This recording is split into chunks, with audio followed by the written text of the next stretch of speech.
Hey, everyone. So welcome. This is the beginning of a 3-day workshop.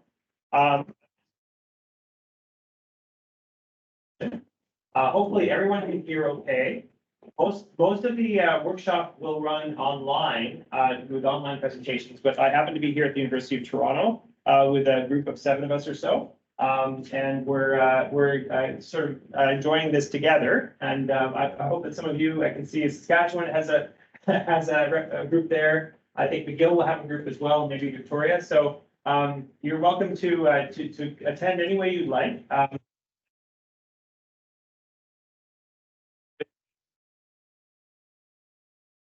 Okay, so this is a combined virtual and in-person workshop with participants from across Turtle Island.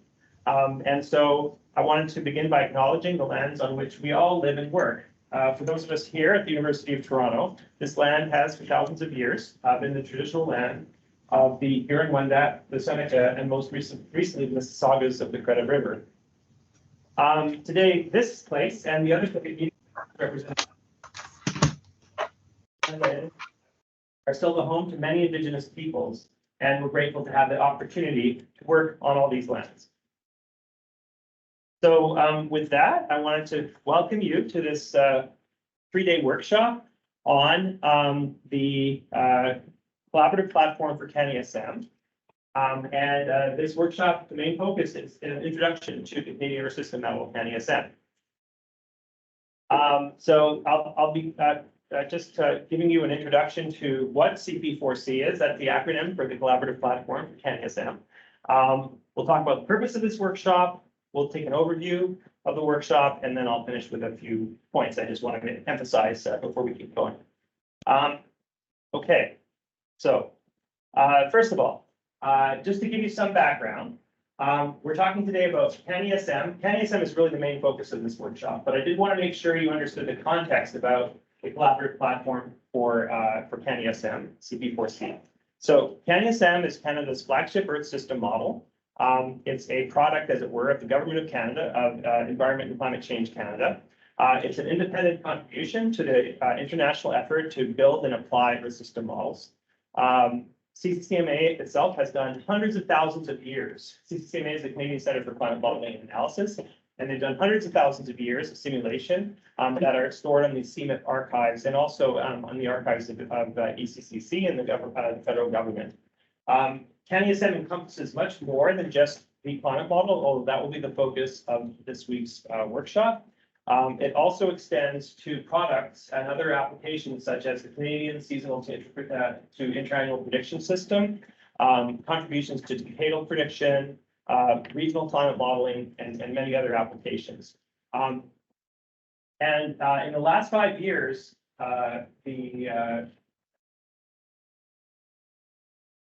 Neil Swart, who is the co-lead on this project, have undertaken a public release and external porting of the model, and that's led to CP4C.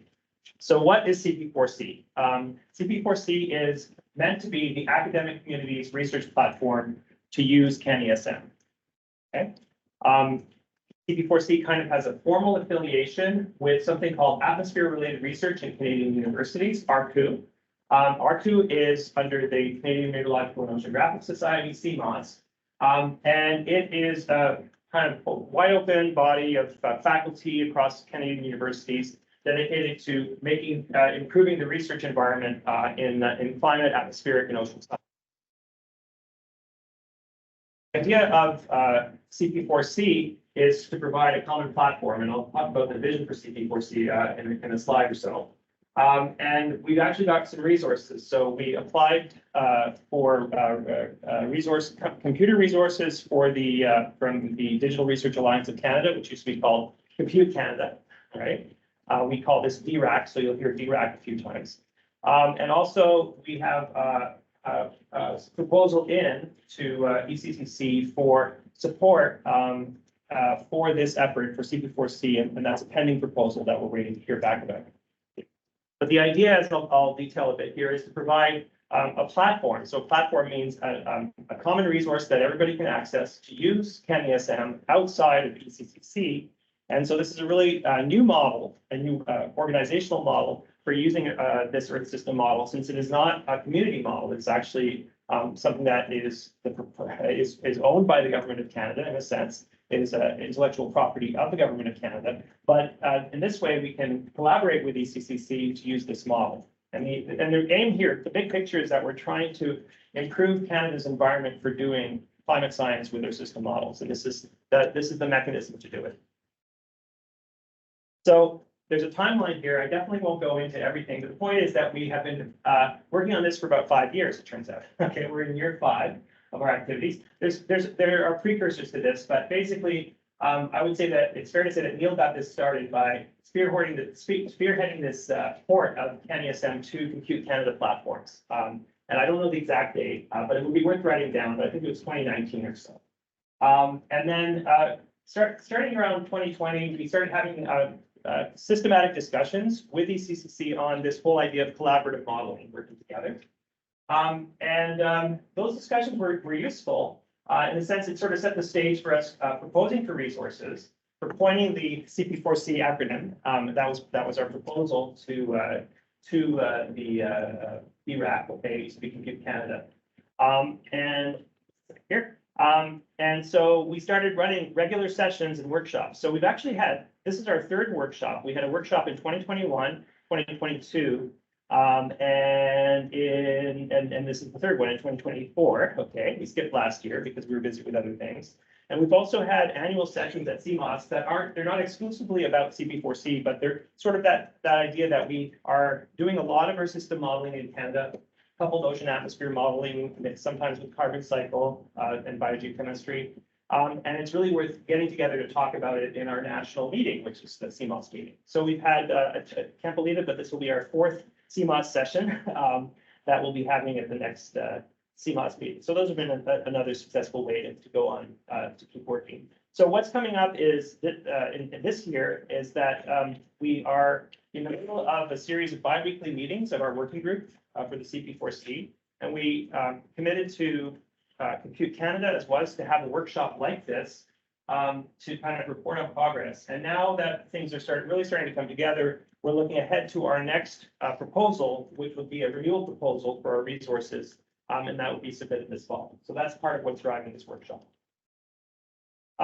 So CP4C, it sounds pretty vague, but actually it comes down to some pretty specific features. All right. So the idea is like for our vision is again overall enabling collaboration in earth system science with ECCC in the field of climate modeling for system modeling.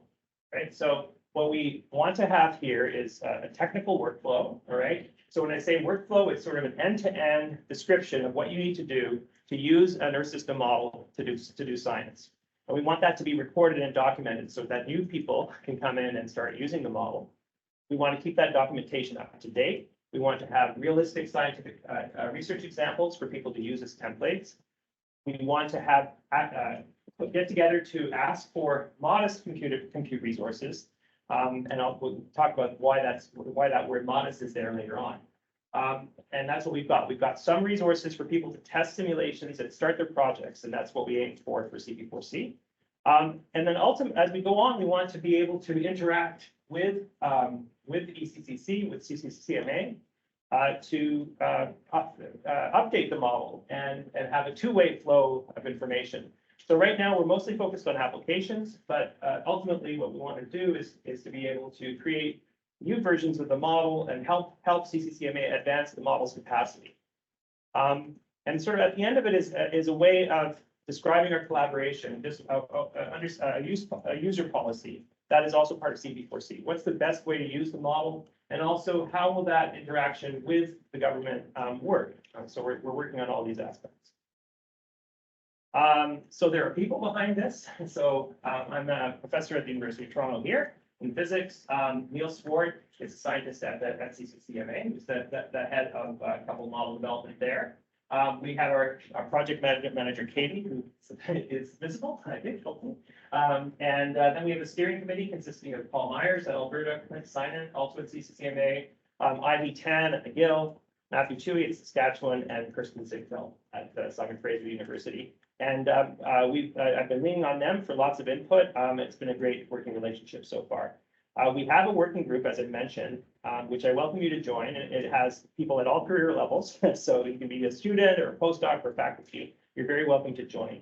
And we're maintaining a list of projects and prioritization for our technical issues list so that we can dedicate the resources we do have to address problems in a suitable order. So there's a couple of contact emails here. All these slides are going to be shared, but I do welcome you to contact us, to sign up for our listserv and get on the mailing list and learn what you can about this effort. Okay, so one of the messages that I almost forgot to, okay, I want to make sure it updated, forgot to include in this presentation is that right now we are actually working with CANISM. Okay, we're actually doing research with CANISM. We have a list of projects. Now this is 1, 2, 3, 4, about 7 projects that are listed. And what we're trying to get people to do is fill in a very brief survey that describes their interest in using the model. And while it's a short list right now, this is actually, it's unprecedented. We're already using CANISM outside of CCCMA, but in collaboration with CCCMA to look at a variety of scientific projects. So I asked a few people to send me some slides just before the meeting today, but just to point out that, so Haruki Hirasawa actually presented this slide at last year's CMOS meeting. And this was related to his work on marine cloud brightening. And in the lower right is the CANISM-5 response to a simplified marine cloud brightening prescription, if I'm not getting this incorrect. In comparison with other models like CSM2, the UK ESM, and the Department of Energy's E3SM. And we can see that CANISM has its own special features in this experiment that Haruki's trying to understand. It's we got strong response, which is quite interesting, and that is really worth studying. Student in my group, Anson Chung, who's here, has been starting to investigate the climate effects of an experiment where 20 teragrams of black carbon are introduced into the lower stratosphere in CANISM, and he's just starting to look at the climate impacts of that in global surface temperature, shown here as a time series in red, compared to the control simulation variability in green. And then finally, Luke Fraser-Leach, who's also working in my group, is starting to look at regional effects of aerosol emissions. So there's a comparison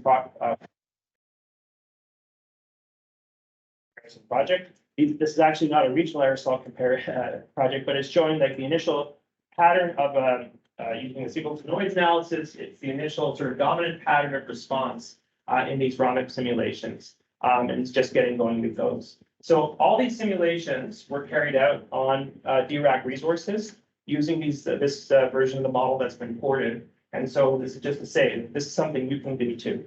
All right. So that brings us to the workshop. The purpose is to provide an overview of CANISM as an Earth system model. That's today. Provide practical instructions on how to use CANISM within CP4C. And it's a code walkthrough. That's tomorrow. And then on Wednesday, we're going to have a kind of debrief. We're going to provide some updates on CP4C. We'll do more justice to the figures that I flashed by there. And also start talking about the CP4C Alliance renewal proposal and maybe a couple of other things. This is just a list of objectives. I won't go over these, but this is kind of like just to say that we want to enhance everybody's knowledge about using CANISM in Earth system science and begin to grow a community of practice in this. And so I think I can leave it there in terms of the purpose, but hopefully it's clear enough. You've all read the registration form, and I think you know why you're here. Okay, in terms of the workshop, so this is just quickly going over the schedule. So we're here in day 1. The schedule starts at noon, so I'm just about done. Am I within time? Yeah, just about within time. Yeah. And so Neil will lead things off with talking about CANISM as a collaborative model. Then we'll have Jason Cole talking about the atmospheric component, Vivek talking about the classic land and terrestrial biology chemicals theme. Neil and Jim Christian will talk about the NEMO ocean component and ocean biogeochemistry. Clint Simon will get into the technical aspects of the model, infrastructure, and systems, which is very important, practical information. And then Michael Sigmund will finish things off, starting at 2:10, with the A4D or the analysis for development project. I will not go over the whole thing for the other 2 days, but tomorrow is the walkthrough, all right? And this schedule is posted, and I think Katie has shared the shared the link. So if you need to look at the schedule in detail, please look at the document. Yeah, it's shared in the Google Drive there. And day 3. And you're all very welcome to stick around for the whole workshop. Just to let you know, the whole thing, as I say on these slides, is being recorded. And we're going to post all the presentations and the slides at the end of this. So you'll be able to come back to the workshop and review it on your own time.